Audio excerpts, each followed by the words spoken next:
Hello, everyone. It's Tuesday, July the 13th. And, again, we continue to trend the right way, but we've lost 5 additional West Virginians since our last briefing on Thursday. And I really always say to you the same thing, but please, keep all these folks in your prayers.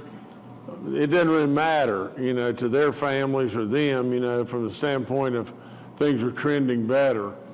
Things are not trending well in these households right now.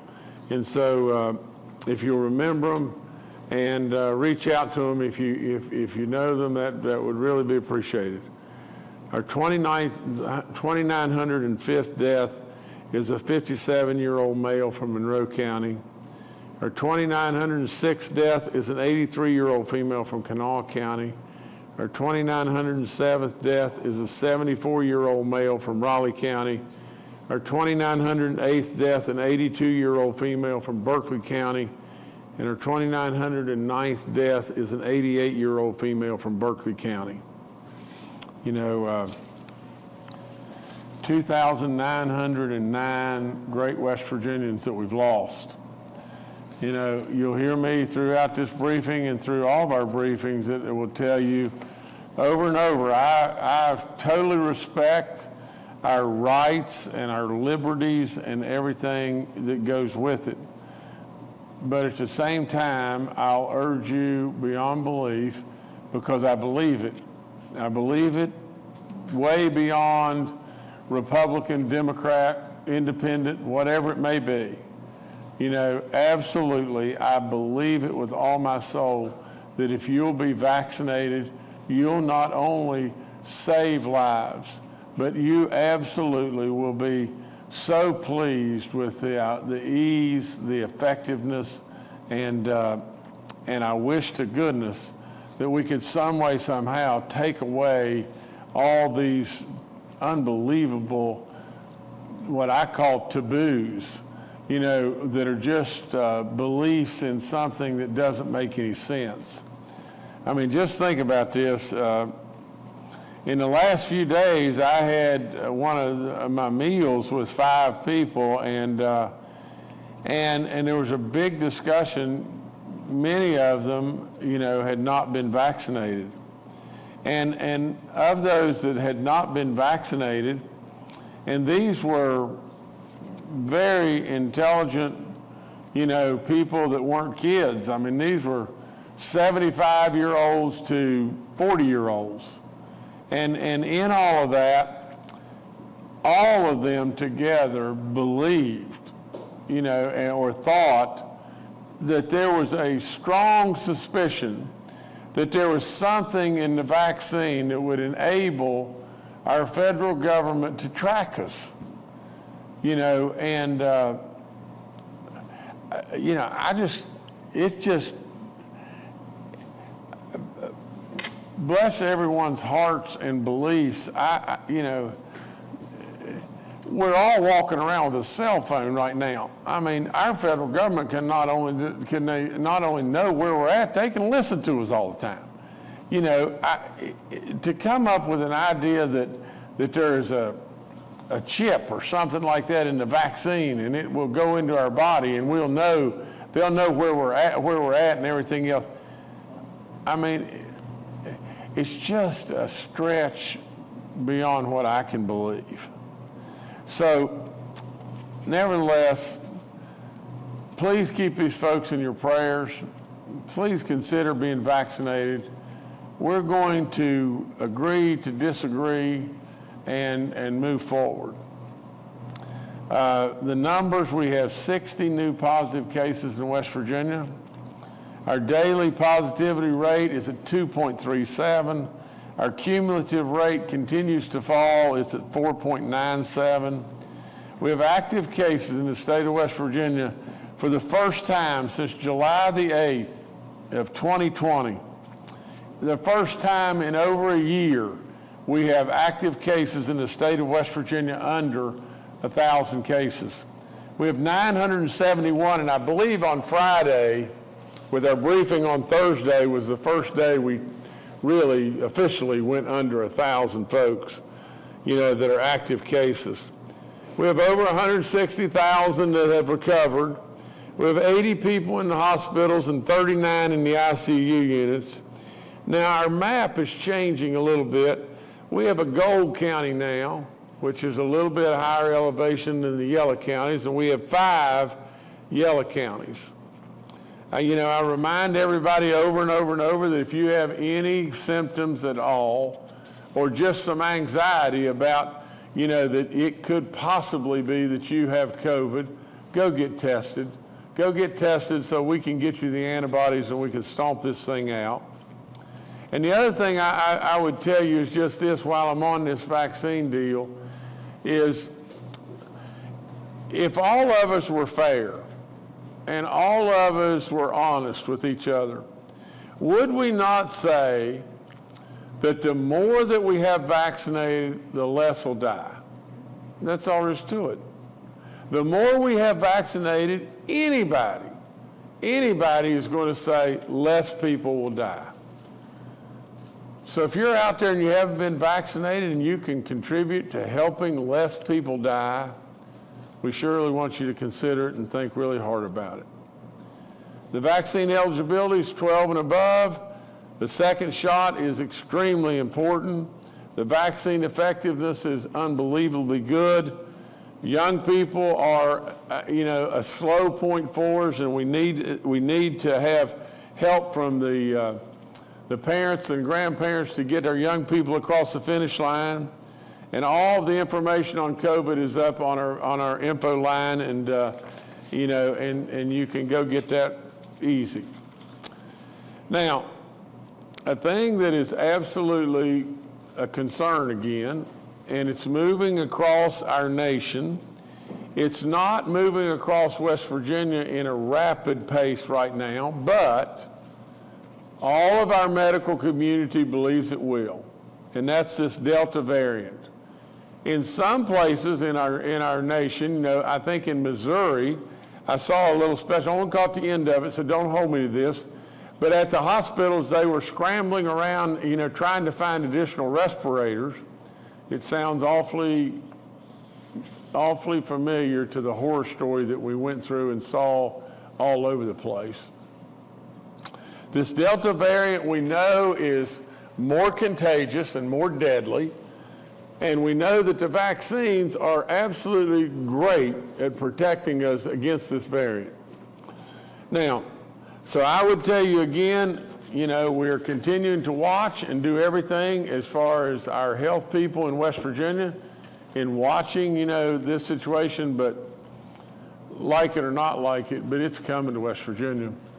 It's coming to West Virginia in a bigger way than it is today.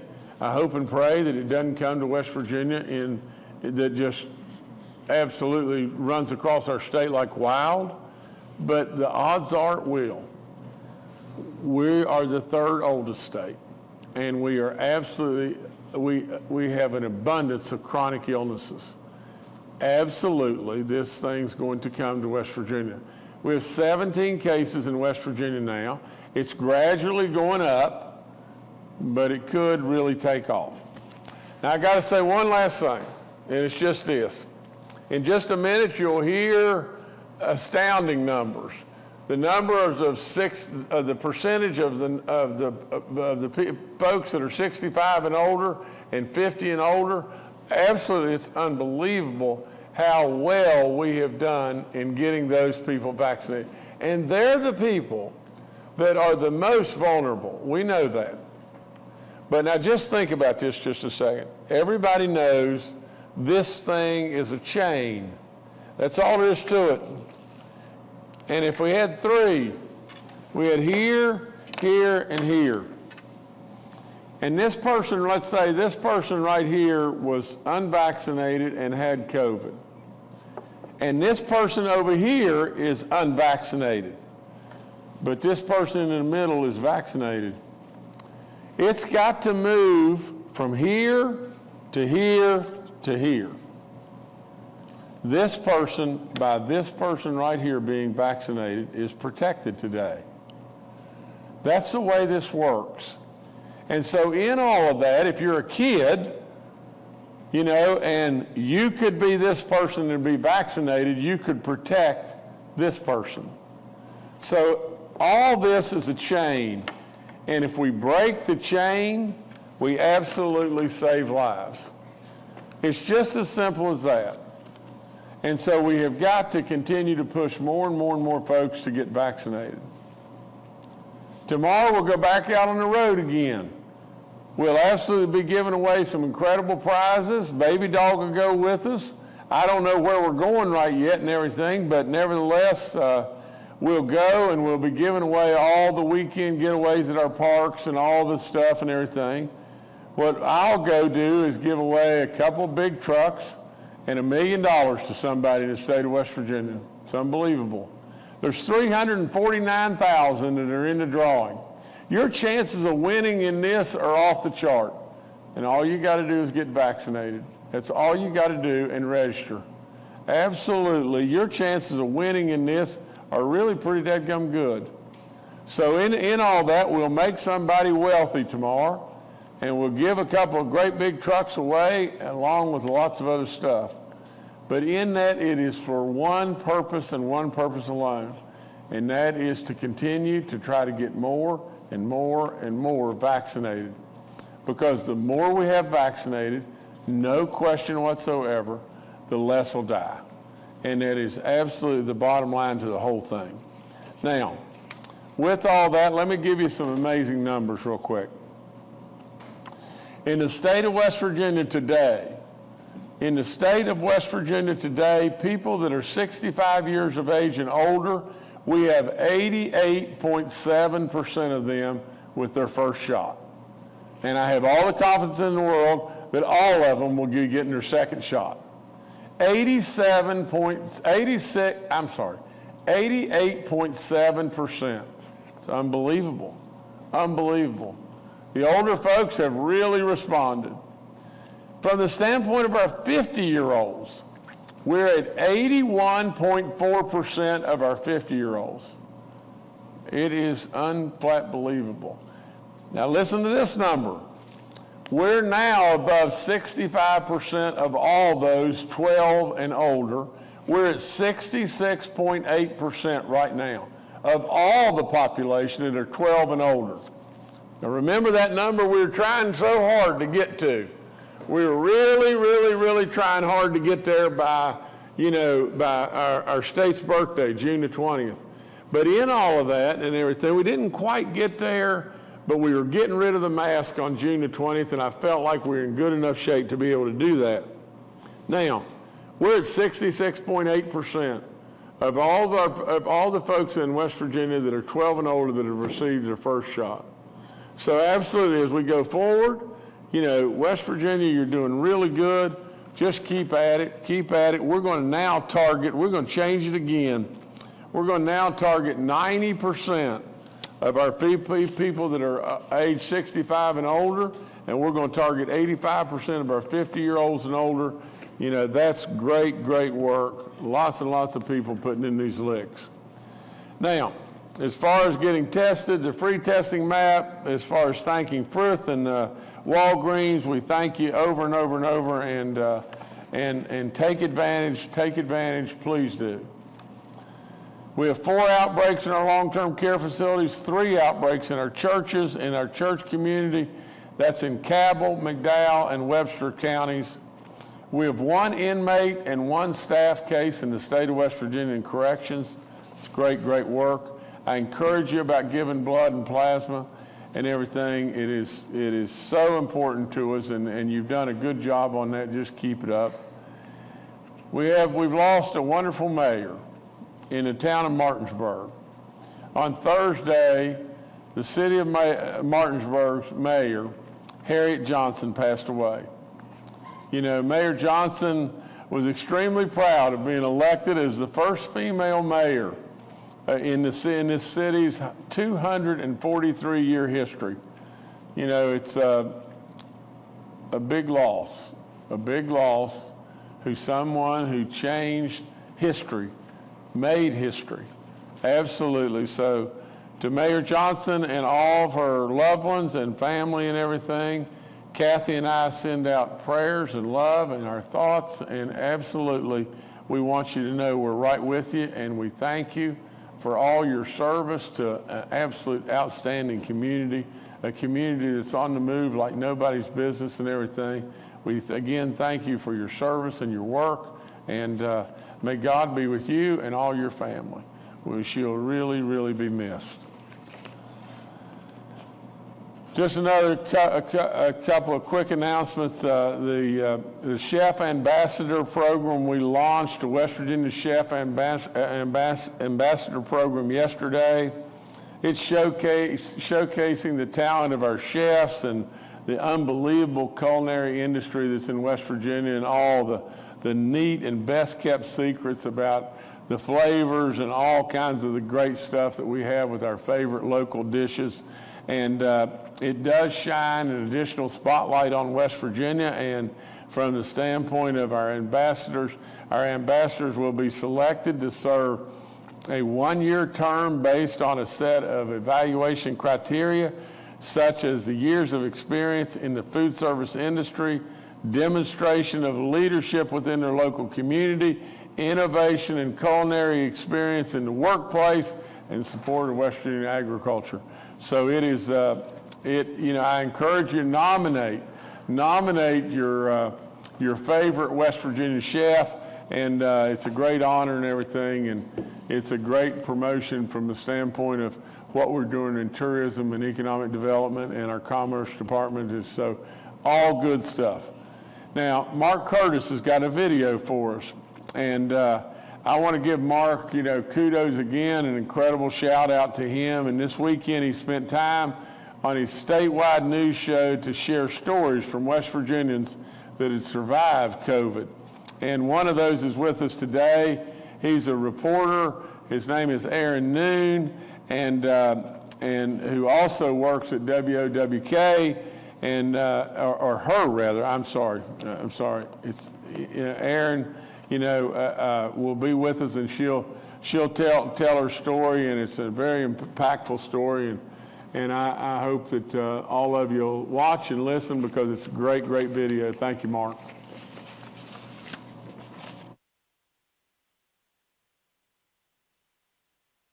Welcome back this weekend on Inside West Virginia Politics. We're going to switch gears for the next two segments and talk about COVID-19. Right now, I want to introduce a reporter here at WOWK-TV here in Charleston, Aaron Noon with 13 News. Good to have you. And of course, you're familiar to our statewide audience, appearing on the stories on West Virginia tonight, and you've been on this program before. What a lot of people don't know about Aaron Noon is you survived COVID-19. You contracted it and were hospitalized pretty severe. You were in the intensive care unit. Talk about it.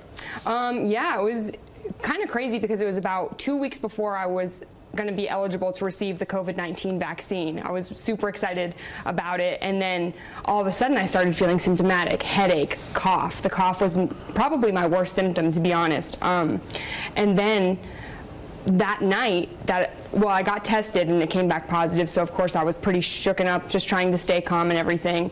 And then I ended up starting to vomit. Like all throughout the night, just couldn't stop. So I went to the ER, drove myself. It was like 2 o'clock in the morning, because I knew something was wrong. And they said that because of COVID-19, my body had gone into diabetic ketoacidosis, because I'm a type 1 diabetic. So they said that probably never would have happened if I never contracted COVID-19. So I ended up spending 2 days in the ICU and battling it. It was a really rough time. Really took a toll on my body. How did you deal with it emotionally and mentally? Did you think that you might die? Honestly, I was in such a fog and didn't even really know what was going on, and I didn't have any of my family or friends. I was in the ICU, so nobody could visit me. I had very minimal contact with my nurses. They had the IVs and everything out in the hallway, and just would only come and see me really when they needed. So yeah, emotionally it also took a toll on me, and I don't necessarily thought that I was going to die, but my doctors did tell me it was a possibility. So it was really scary. You are 24 years old. You're about to turn 25 later this month. What do you say to other people your age? In his briefing this week, Governor Justice really hammered young people. I mean, he was very critical, saying the young people are dragging their feet. The people 12 through 35 are not getting vaccinated. Now your age group is more susceptible to anyone, to the Delta variant, the UK variant. What do you say to people out there, your age range, that still have not gotten vaccinated? I'd say it's a no-brainer at this point. You need to go out and get that vaccine. I mean, it really will save your life. I mean, literally 2 weeks before I was supposed to get mine, and I got COVID-19, and we don't even know what the end problems are going to be with if you've had COVID-19. I mean, I still get muscle aches and have flashbacks of just how traumatizing the whole experience was. So if you have any doubt in your mind, I mean, this could really take a toll on your health, on the people around you as well. I mean, it's a really scary thing. So I'm saying, if you have any kind of hesitancy, just go out and get that vaccine. I actually had to wait. So because I was in the ICU, they had given me a COVID-19 antibody treatment. So because I got that, then I couldn't get the vaccine for another 90 days. So, I mean, it's a long process to recover from it, and just, if you're hesitant at all, just my advice, go out and get it. It's painless, it's life-saving. We want to help folks get some information. We're going to put a website up on the screen, dhhr.wv.gov. That has everything. You go on there, it's the Department of Health and the Human Resources website. They have links to everything, places to get free testing, where you can get free vaccines. You can go to Walgreens, Fruit Pharmacy, Yep. get the vaccine.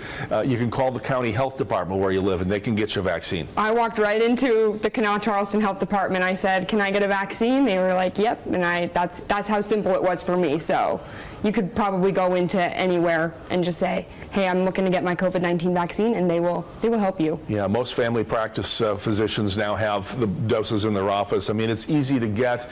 And was it painful? Did you have any side effects from the vaccine? I mean, just your typical little, like, chills for a little bit, and then of course the sore arm. Yeah. But other than that, no. That's all I had, was the little sore arm at the injection COVID arm, site. I think they call it now. All right, listen, you're helping people. We want to thank Aaron Noon, a 13 News reporter at WOWK-TV in Charleston, part of the Next Star Nation here in West Virginia, and really a great young lady. We're glad you made it through COVID-19 and you're back at work here full time. I love it. All right, get out and cover the news. Yes, absolutely. Thanks, Mark, for having me. You're welcome, Aaron.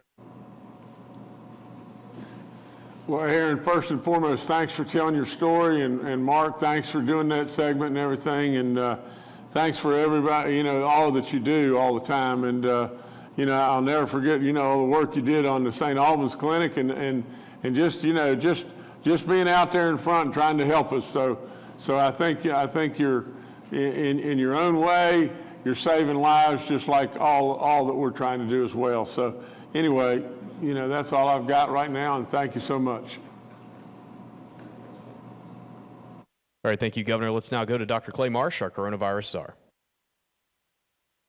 Good morning, and as the governor has very nicely said, this is a time for all of us to pay a lot of attention to what is coming. The Delta variant, which is the variant that initially started in India, is making its way around the country. As we talked about last press brief, this now is the most common form of COVID-19 in the United States. In the United Kingdom, where the United Kingdom variant started, the Delta variant was able to outcompete that variant and now causes virtually 100% of new cases. The Delta variant is very much more infectious. It can be spread much easier because of genetic changes in the spike protein, which is the part of the virus that binds to us and gains entry into our bodies. And as the governor said, in the state of Missouri, which is the state that has had the deepest problem with the Delta variant, they are now seeing a relatively rapid increase in hospitalizations and ICU admissions. And the majority of their people are now between 20 and 40 years old. So this is a different virus. And as we look at the people that are affected, it really is the people, or are the people, that have not been vaccinated. One vaccine dose is not sufficient to protect people to the level that that we all want people protected, and that's one dose of either the Pfizer or Moderna vaccine. You need both doses, and we need to have people 14 days after that second dose. When we look in West Virginia, we recently looked at how many people that have been totally vaccinated, fully vaccinated, and are 14 days after their last vaccine, how many people have gotten reinfected? And we found it's only 0.1% of people that have been fully vaccinated. So we know this is incredibly effective. We know that the vaccines are really effective against the Delta variant as well, but it is important and really critical, as we heard just now on our TV segment, that that not being vaccinated puts you at a lot of risk, and with this new variant, even more risk.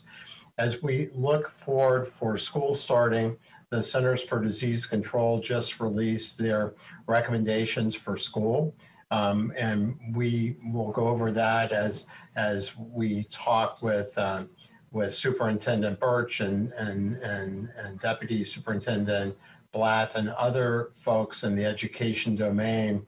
But it is important to recognize that for children 12 and over, we highly recommend those children being fully vaccinated as well, because this particular form of COVID-19 can infect children, as we talked about last press brief.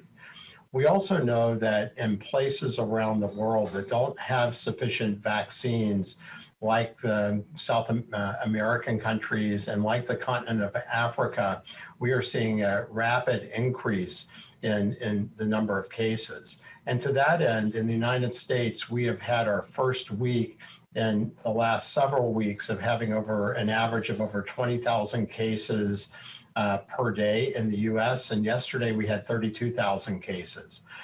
In West Virginia, although we're still doing well, we're seeing very subtle increases in hospitalizations and ICU admissions. So we know that the Delta variant, the COVID-19, is still circulating and growing in West Virginia and growing in our unvaccinated population.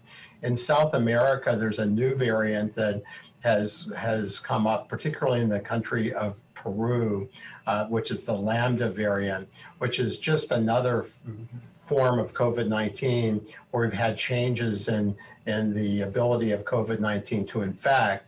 And so as we look at the rest of the world, the United States and West Virginia is really dependent not only on trying to get all of our vaccine eligible citizens, residents choose vaccination, but also we have an absolute interest in the rest of the world, because until we all get vaccinated, the risk of new variants comes up. And anytime the virus infects somebody who doesn't have that immunity from being fully vaccinated, that virus can change as it replicates, it makes genetic changes, and new variants are likely to continue to come up. So it is really that time, West Virginia, to show our mettle, to show our leadership, to shine brightly, to protect ourselves, protect each other, because the Delta variant is a different form of COVID-19, and it is one that causes a lot more problems we've seen before. So it's really important that we all get vaccinated and protect ourselves and protect each other to prevent a surge in West Virginia. Thank you. All right, thank you, Dr. Marsh. Retired Major General Jim Hoyer, Secretary Bill Crouch, and Dr. Ayn Amjad are all joining us today and are available for questions. We'll now go to questions from members of the media. The first today from Mark Curtis with Nexstar Media. All right, I'm going to break the rules here. Sorry, and ask two questions because we do have some breaking news I want to get reaction to. First of all, I understand the numbers are good and trending in the right direction on most metrics here, but I looked at hospitalizations. They went from 52 to 80 since the last briefing. ICU visits 17 to 39, ventilators 6 to 10. Why are we seeing a spike in these numbers when the other numbers are trending downward, especially since the COVID variant has stayed flatlined at 17 for about a week now? And my second question is this, and I apologize for asking too, but we've just learned that Dr. Rahul Gupta, the former West Virginia public health officer, the job that Ayn Amjad has now, and the former Kanawha Charleston health director that Sherry Young occupies now, Dr. Gupta is going to be nominated by President Biden this afternoon to be the director of the National National Drug Control Policy Office at the White House, better known as the Drug Czar. And I'm wondering if we can get some reaction from the doctors on the significance of that, particularly having a West Virginian at the top rung now dealing with not only the opioid crisis, but COVID-19 as well. Mark, you kind of scooped me here because I was holding that because I think it is a great announcement and everything, and I have it all right here and everything, but it is great news that President Biden is going to nominate as our chief drug czar all across our country a West Virginian, Dr. Gupta, a man that did incredible work here on opioids and all the different stuff that he's done here and everything, and to have him plugged into that position, can only make things better and better and better for the state of West Virginia, whether it be opioids or any kind of drug addiction or absolutely all the pandemic stuff and everything in regard to COVID and everything. It is a great, great day for West Virginia in his nomination, I guess, to be, and I'm sure President Biden will follow through with all that. And no, we're really happy about that because that's great stuff and everything. So, and to go back to the first question as far as the hospitalizations, Dr. Marsh probably is 1,000 times better than I, and you can get input from them on Dr. Gupta as well. But I was holding that, you kind of jumped me right there. But nevertheless, it's a great day for West Virginia if we can bring Dr. Gupta to the front of our entire nation, because it will help West Virginia. But Dr. Marsh, if you could do the first part of the question, please. Sure. Well, thank you, Governor. Thank you, Mark, for those two questions. I think when it comes to hospitalizations, ICU admissions, and as you mentioned, a small increase in ventilator use, this is still significantly less than we had been seeing, but I think it does underscore the reality that we are still in, which is we have still a number of people that are highly susceptible to serious disease being unvaccinated or partially vaccinated. And as we go forward in West Virginia, those people are at high risk of becoming infected, not only with the Delta variant, but with the Alpha variant, the United Kingdom variant, which is by far the most prevalent form of COVID-19 that we see so far in West Virginia. We are constantly resequencing, looking for what variants are causing problems. And we know the Delta variant will absolutely grow in West Virginia, and eventually it will almost certainly take over from the Alpha or the United Kingdom variant as the most common form of COVID-19 in West Virginia. And remember, the UK variant, the Alpha variant, that is now our dominant variant, is about 50% more likely to infect than the original form of COVID-19, and is about 2.6 times more likely to cause people to be hospitalized from a study in Scotland. And as we start to look at that R value, the R value of the base virus that we saw from Wuhan, China, was about 2.5. One person infects about 2.5 new people. The Alpha variant, the United Kingdom variant, one person infects 4 to 5 new people. And the Delta variant, one person infects 5 to 8 new people. So we're seeing the ramifications, I believe, of having a part of our population that still has not been fully vaccinated. And we anticipate that that will continue as long as we do have that part of the population not fully vaccinated. To comment on your second question, as the governor said, we are absolutely overjoyed that Dr. Gupta is being nominated for this really important position. He has lived and led here in West Virginia that has been an epicenter for this challenge. And we know that the experience that he brings to that position and the expertise will not only benefit the United States, but having a friend and states person from West Virginia in that position will certainly help us, and as we continue to try to also improve the substance use disorder issue that we have in our state. All right, thank you, Mark. Next, we'll go to Kenny Bass with WCHS and Fox 11. Hi, thanks for taking the question. It's nice to be back on the briefing after a couple of weeks off. probably for Dr. Marsh. Dr. Marsh, you've mentioned it, the governor mentioned it today, the coming tidal wave of the Delta variant. More than likely, we'll be seeing its impact here like we did the UK variant. On when we start to see more of an uptick on those cases, whether it be days or weeks or months away. Thank you. Dr. Marsh. Thank you, Governor, and welcome back, Kenny. You know, anytime we make predictions with this pandemic, with this virus, we're often wrong. But when you look at what's going on in Missouri, and depending on what study you look at, between 70% now and 96% of new cases in Missouri are from the Delta variant. And there's 4 or 5 other states in the country, including Arkansas and Louisiana, that are starting to see big upticks in the Delta variant. So I would anticipate that even though our numbers aren't moving as quickly on the sequencing, the Delta variant is still spreading slowly in West Virginia. And because of that RT value, the number of people who are infected by a single infected person, then we know that there is actually a logarithmic set of growths for this. Remember, on June 16th in our country, 10% of the cases of COVID-19 were documented to be caused by the Delta variant. And by July 3rd in our country, 51.7% of the cases of COVID-19 were caused by the Delta variant.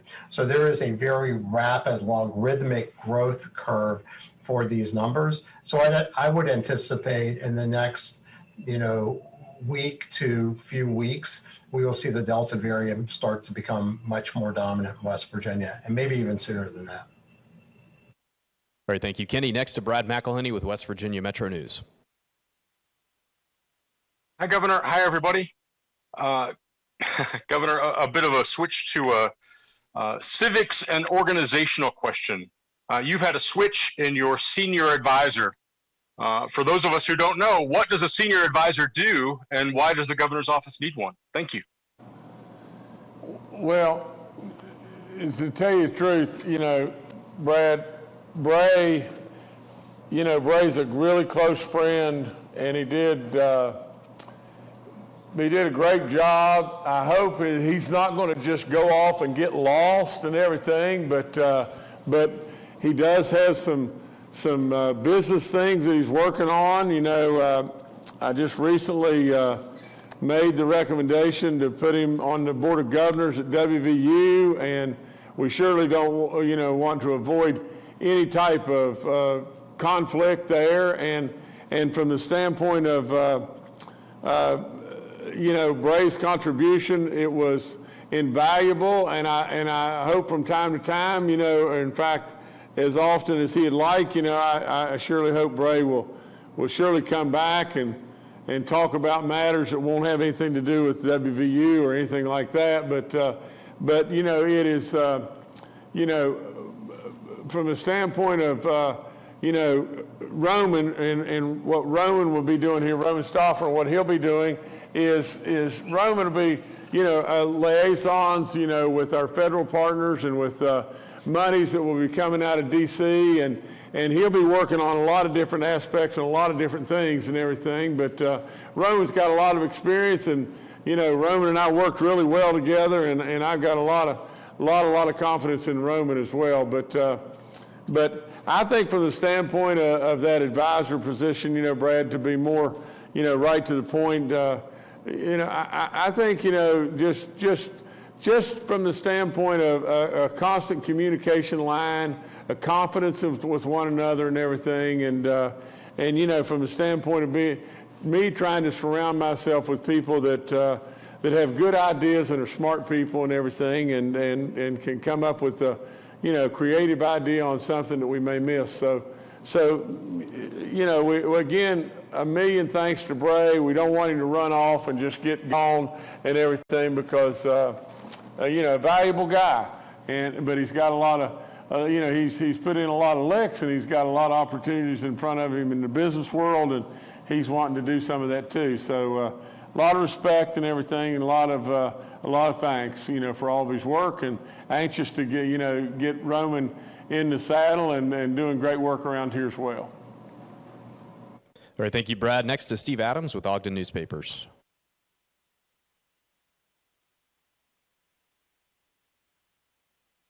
Yeah, Steve Adams here. Brad sort of asked my question. I was going to ask you to comment on Bray leaving and Roman coming in. I'm going to go to my fallback question. Then I think it's been reported about how the selection of names in the vaccine incentive drawing is being done. But I was kind of wondering if somebody could elaborate a little bit more on the process of how you're doing these kind of surprise presentations of the trucks and of the money and that sort of thing, because some people have brought up the fact that that type of information obviously has not been presented as far as the registration process on these vaccine registrations. So obviously that means you all are probably doing some extra work to try to, I guess, find out where people work and find family connections or whatever to be able to do these in a surprise way. So I was kind of wondering if somebody could elaborate on that a little bit more. Thank you. Well, Stephen, I think that I don't know of any people that have brought this up other than Phil Kabler, and really and truly, and I think that information comes directly from my chief of staff and his staff. But so I think the accuracy of some people is inaccurate from the standpoint of Kabler's stuff, and all the winners, and I have no clue who they are, and everything. They're all done through the lottery, and really and truly, if you want to go down there and watch them draw them and everything, that'd be fine, But and I don't really know exactly how that all works, but I do think Kabler had even been there and watched them and everything, and then just writes one of his patented vile deals. But we've got some stuff that we'd like to report and everything. We don't have it quite all put together about just different people and everything, but we're going to do that real soon.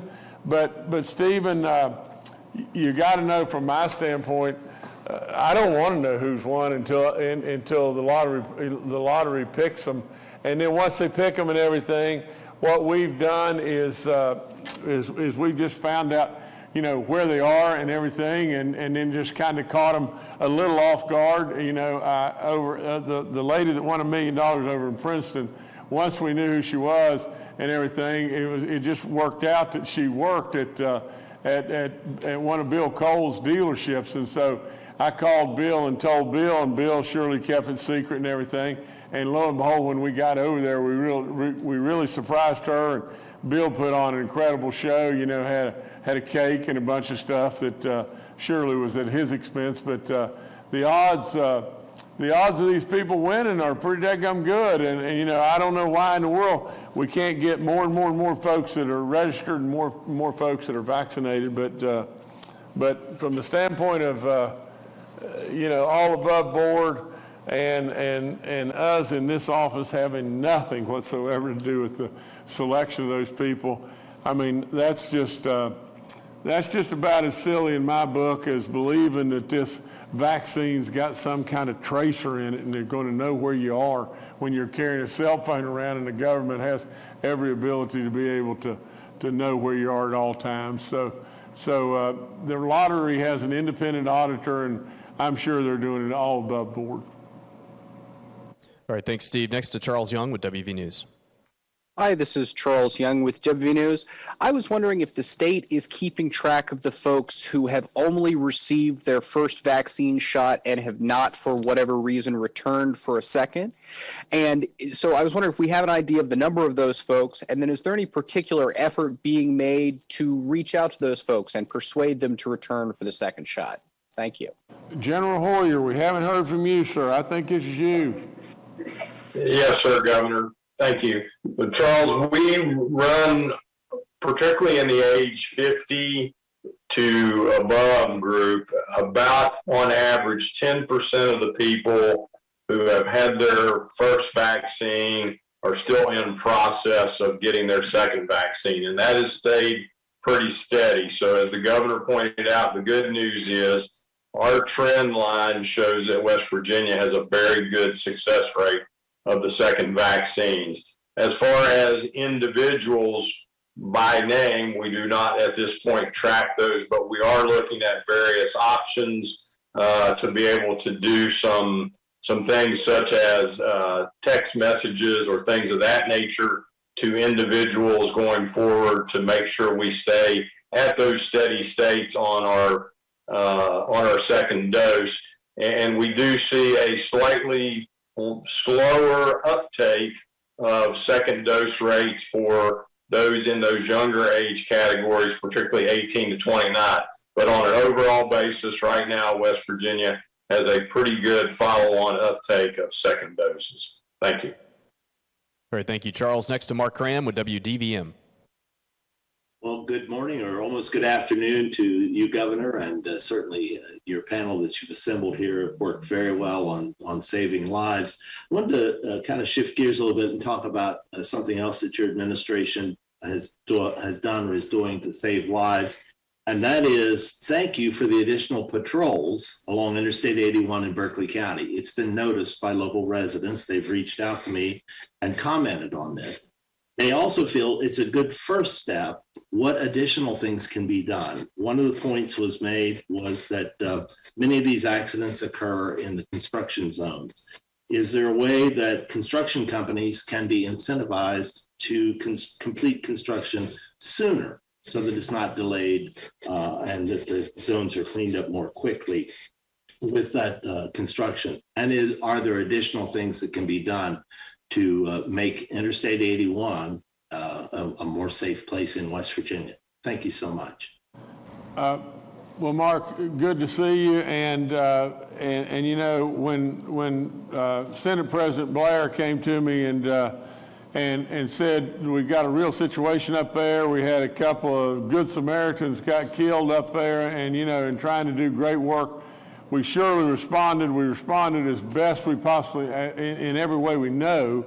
We've got to make it more restrictive that if people are speeding through those work zones in excess of 55 miles an hour, we need to get them. That's all there is to it, and we need to stop that because but at the same time, Mark, too, you know, as far as incentives to do work faster and whatever like that, I'm sure that those are built into the contracts, you know, with our Department of Highways and everything. So, but I'm not familiar with all that. But if we need, you know, remember, I'm the guy that said, if we need to add 3, triple the triple, you know. So if we need more troopers to be able to accomplish and to keep things as safe as we possibly can. And these great people that are out there working, I mean, for crying out loud, you know exactly what's going on. You got people that are going by them, even at 55 miles an hour, it seems like they're flying, but people going by, you know, workers within 2 or 3 feet of them that are out there trying to do their job and trying to get home for their family every night. We got to really be super careful and try to ensure that those folks do get home and get home to their families safely. All right, thanks, Mark. Next to Paul Mullen with WCBC. Good afternoon, Governor. Good afternoon, panel. Governor, in the midst of the pandemic, there was a big announcement, a big push for broadband in West Virginia, and there was a big allocation of money to get that rolling in a pretty direct order. How is that going now? Have you gotten any updates on that? How is that rollout going across West Virginia? Thank you. Paul, you know, all the indications on our side, and I think, you know, Secretary Carmichael could answer that question a whole lot more intelligently than I can, but all indications are, you know, that we're full steam ahead in regard to broadband. There's going to be more rollouts and more dedications to try to do more and more and more across our state, but we've got literally hundreds upon hundreds upon hundreds of millions that are out there right now, and we're going to be adding more on top of that and everything, and we're making real live headway on broadband in the state of West Virginia. All right, thank you, Paul. Next to Kelsey Soto with WSAZ. Good afternoon, Governor. Kelsey Soto with WSAZ. I know over the weekend you came out with a statement regarding the incident with Delegate Jeffries last week, but this is kind of our first chance to hear and speak to you about it. Have you heard or spoken with Delegate Jeffries? Is this kind of a black mark on the party? You know, realistically and reasonably, what would you like to see happen and go from here? Well, Kelsey, I don't know about saying it's a black mark on the party, you know, because this doesn't matter to me, Republican, Democrat, whatever it may be. I mean, it's just, I mean, this man doesn't need to be in this office. I mean, for crying out loud, you know, this man was walking in the Senate chambers or through the, you know, where the Senate was meeting on a really important matter and screaming vulgarities at the top of his lungs right in the very Capitol where I'm sitting right now. And then this last issue, which just goes off the chart, you know, in regard to women and absolutely really and truly. I mean, this man needs to resign, and absolutely the Speaker of the House has asked for his resignation. Anybody, you know, would do the same. You know, I have not had a conversation with him, nor do I want to have a conversation with him. I mean, why in the world do I want to talk to this man that conducts himself in that manner? I mean, this man doesn't need to be in the House of Delegates. That's all there is to it. All right, thank you, Kelsey. Governor, I'll turn it back to you. Well, I don't think I've got anything else. We've covered a lot of stuff. We're making a lot of headway. You know, I thank Mark Curtis. I thank Aaron and everything, Aaron Noon, and, you know, for telling her story. I encourage over and over all West Virginians to go get vaccinated. It's just as simple as just one thing. All West Virginians would absolutely be in favor of being a contributor to saving lives. All of us would. There's no question in my mind, period, about that. Well, just think about it. I've said it a million times. But the more people that are vaccinated, the lesser are going to die. And if you're a West Virginian and you want to absolutely help West Virginians across the board, not only your family and yourself, but West Virginians across the board, here's a way that you can really step up. You can be part of the solution to absolutely see that less of them will die. Now, and we all know that if by chance we were all vaccinated, to make my point even a little more ridiculous, but to make it, if we were all vaccinated, nobody would die. And so absolutely, I encourage beyond belief, and I thank, you know, Mark, I thank Aaron, I thank all those that are on my staff and all those that are out there, whether they be our coaches or whatever it may be. You know, I really thank the broadcasters, but, you know, I think of one commercial with, you know, Coach Huggins in it. Coach Huggins is a tough guy. That's all there is to it. If you don't believe it, you ought to go by one of his practices. You'll see a dog tough guy, you know, and what's he doing? He's out there saying, get vaccinated. I got vaccinated, get vaccinated. So we're going to keep at it. We got great numbers. We got great numbers. And we just keep on getting better. The bottom line of the numbers is one thing. And if all you got to do is go back, first in the nation on all the nursing home stuff, first in the nation on all the vaccine rollout. Think about how we're doing with almost 90% of our 65-year-olds and almost 85% of our 50-year-olds vaccinated.